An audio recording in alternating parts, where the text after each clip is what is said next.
Bonjour à tous, bienvenue sur la chaîne Helleuse Guidance. Je suis Marion et je vous propose d'aller explorer les énergies de votre année 2023. Pour ce faire, on va utiliser un tirage de roue astrologique qui nous permettra d'explorer domaine par domaine la tendance de votre année. Je vous proposerai également dans une seconde vidéo qui sortira aux alentours du Nouvel An un tirage mois par mois pour l'année 2023 également. Afin de ne pas la rater et de pouvoir être notifié de sa sortie, je vous invite à vous abonner et à cliquer sur la petite clochette des notifications. Je vous laisse avec votre tirage, à tout de suite. Taureau, allons voir ce que vous réserve cette année 2023. On va donc choisir un arcane majeur pour chaque domaine et aller voir un peu ce que l'année vous réserve. Taureau 2023.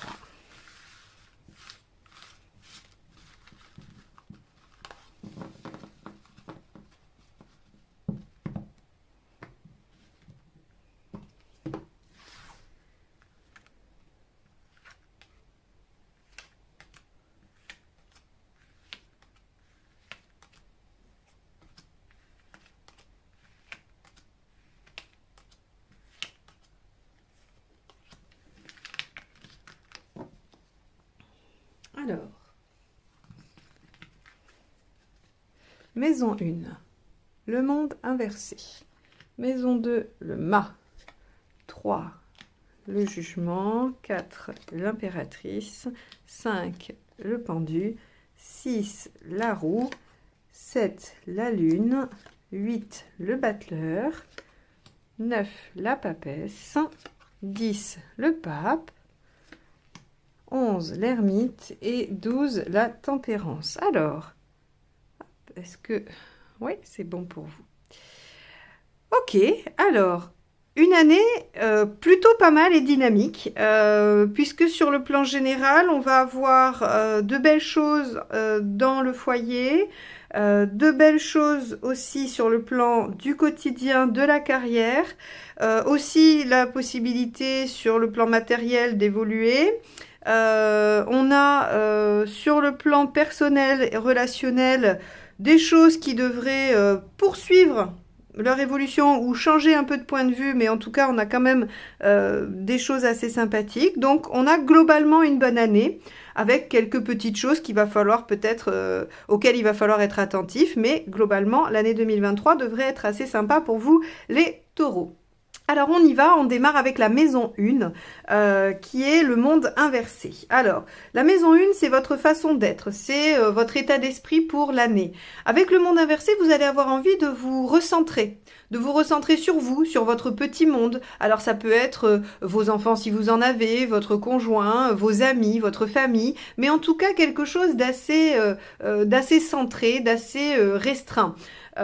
Probablement parce que vous avez besoin de vous retrouver entouré de gens proches, sur qui vous pouvez compter, en qui vous avez confiance. On a en tout cas une dynamique sur la maison 1 qui est je reste dans un on va dire dans un élément alors pas dans un élément, dans un domaine un peu circonscrit, hein, voilà.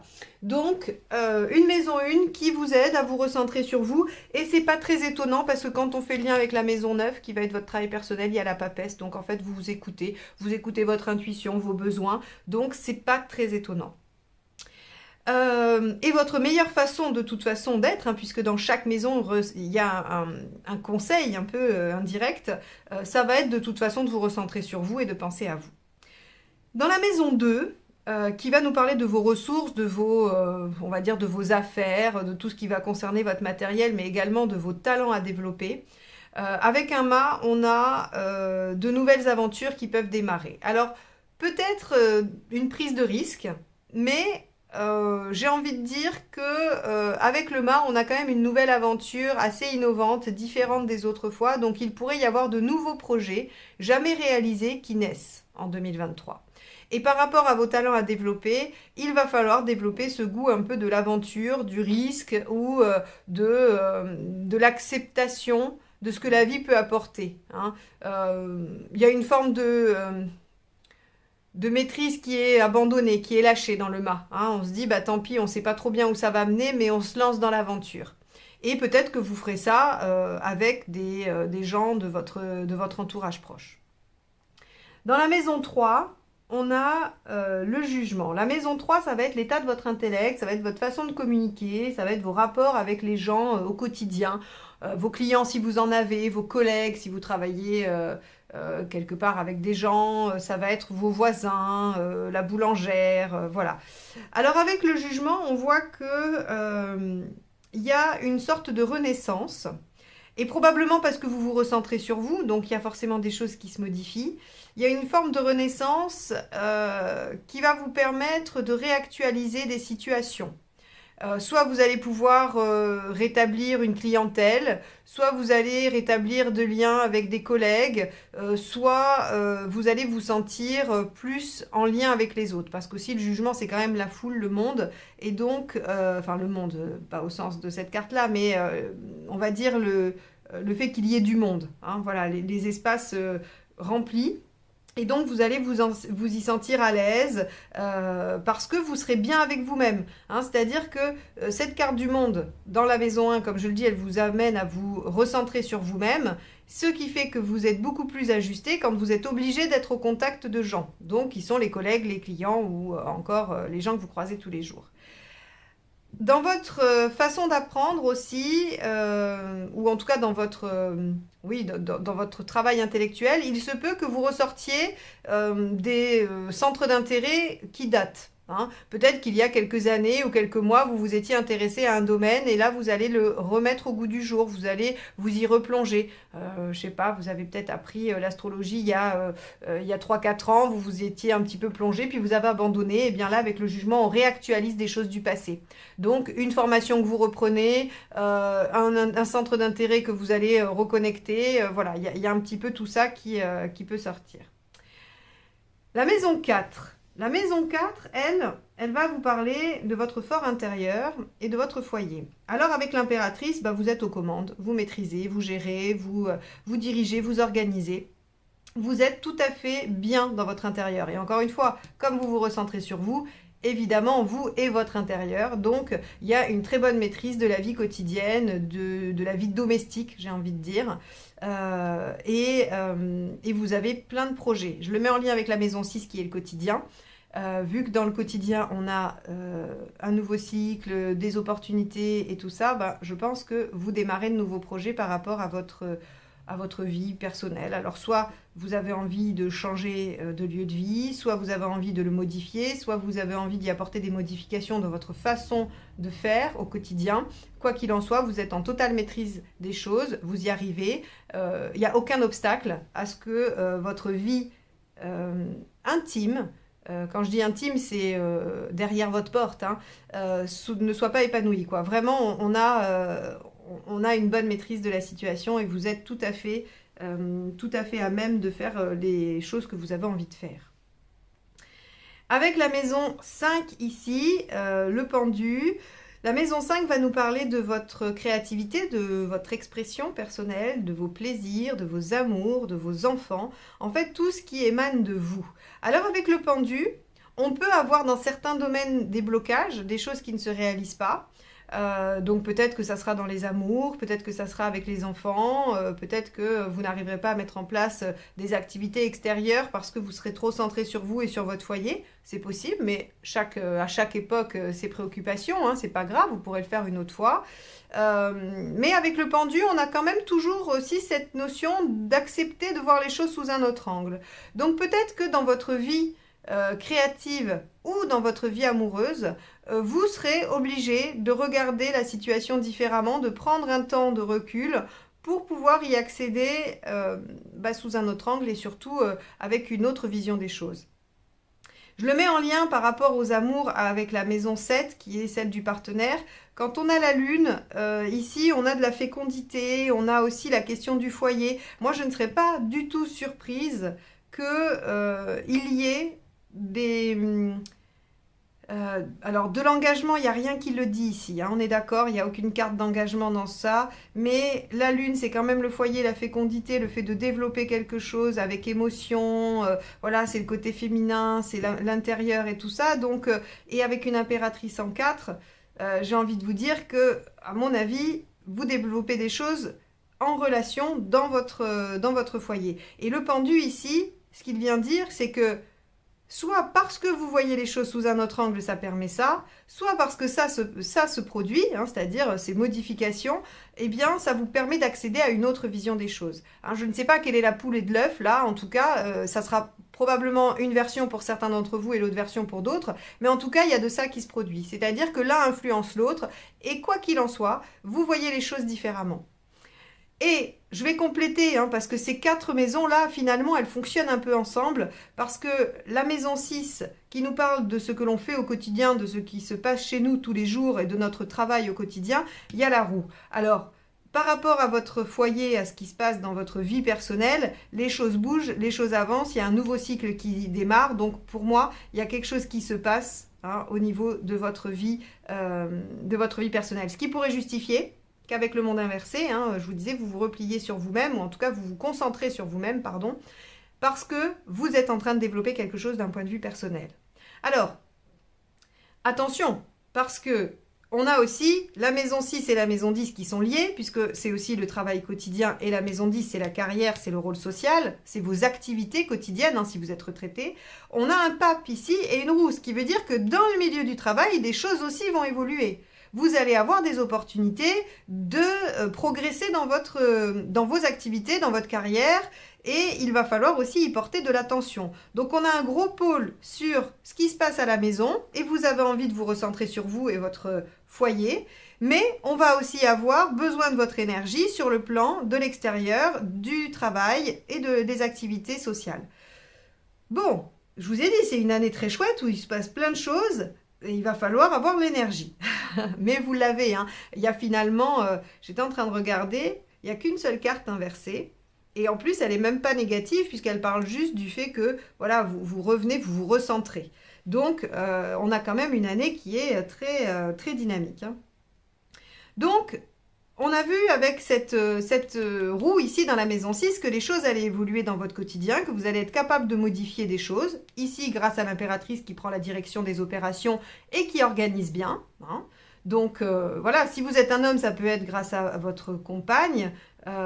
Si vous êtes une femme, c'est parce que vous prenez les choses en main. Après, les archétypes comme ça, essayez de les laisser un petit peu de côté, mais c'était juste pour préciser que voilà, vous pouvez vous faire accompagner par de l'énergie féminine en tout cas. Voilà ce que je voulais dire. Ici, la maison 7, donc je vous l'ai dit, avec la lune, on a quand même pas mal de fécondité, pas mal de possibilités. Pour moi, il y a beaucoup d'émotionnel, il y a des sentiments, il y a du rêve aussi, il y a du fantasme par rapport à ça. Alors, elle est à l'endroit, donc pas négatif, hein, c'est-à-dire que grâce à ce que vous imaginez, ça vient nourrir votre émotivité, votre émotion, et c'est plutôt fécond. Si elle avait été inversée, je vous aurais dit, ok, il va y avoir des choses qui vont bouger et vous allez peut-être avoir une relation, mais qui va s'avérer bloquée et qui surtout sera le fruit de beaucoup d'illusions. Or là, non, on vous dit, parce que vous allez pouvoir être dans l'émotion, parce que vous allez pouvoir ressentir des choses, vous allez changer votre vision de la situation. Et vous allez pouvoir créer et avancer. Donc ici, on a une très belle maison 7. Encore une fois, si ça doit concerner un associé, puisque la maison 7 parle aussi de l'associé, c'est quelqu'un avec qui vous avez des choses en commun, ça crée une émulation plutôt émotionnelle et affective. On n'est pas sur quelque chose de purement pragmatique et réfléchi. C'est pas une association comptable, hein, ici. Voilà, c'est une association de cœur parce que vous vous retrouvez sur des valeurs communes, parce qu'inconsciemment vous êtes connectés, parce que voilà, hein, on va être dans quelque chose de très centré sur l'émotionnel. La maison 8 avec le battleur. Alors la maison 8, c'est vos pulsions, vos désirs, vos instincts, c'est l'inconscient. Alors là, pour le coup, vous allez avoir envie de démarrer plein de choses, vous allez avoir de l'enthousiasme, vous allez avoir du dynamisme, vous aurez envie de prendre des initiatives. Et c'est pas étonnant puisque regardez, dans votre fort intérieur, vous êtes en impératrice. L'impératrice, c'est ce que je disais tout à l'heure, elle y va, elle crée des choses, elle met en œuvre des projets et vous allez être en harmonie par rapport à ça. Donc vous aurez envie de vous recentrer sur vous pour reformuler un peu votre vie, voilà, et vous allez être moins tourné vers les autres. Alors, encore une fois, c'est probablement une très bonne chose parce que vous avez besoin de changer des choses dans votre vie et vous décidez de vous y atteler pour vous et pour vous-même seulement. Donc, un battleur ici, une maison 8 qui finalement n'est pas trop difficile pour vous cette année. La maison 8 peut quand même recouvrir certains obstacles un peu compliqués à vivre. La seule chose, si on va pousser le battleur un peu dans ses travers, ça va être le fait d'agir un peu sans réfléchir. Donc, attention à ne pas vous lancer dans tout et n'importe quoi, sous prétexte que vous avez envie de changement et d'évolution. Même si c'est pas votre caractère, les taureaux en général, vous réfléchissez bien avant de vous engager, mais là vous pourriez avoir des envies un peu d'impulsivité ou en tout cas comment on appelle ça, j'ai pas le mot qui vient. Bref, c'est pas grave. Voilà, de spontanéité qui serait pas forcément judicieuse. Ça serait vraiment si je devais trouver une problématique à la maison 8, hein, d'accord? Donc soyez juste vigilants à ça, mais c'est même pas dit que ça vous arrive.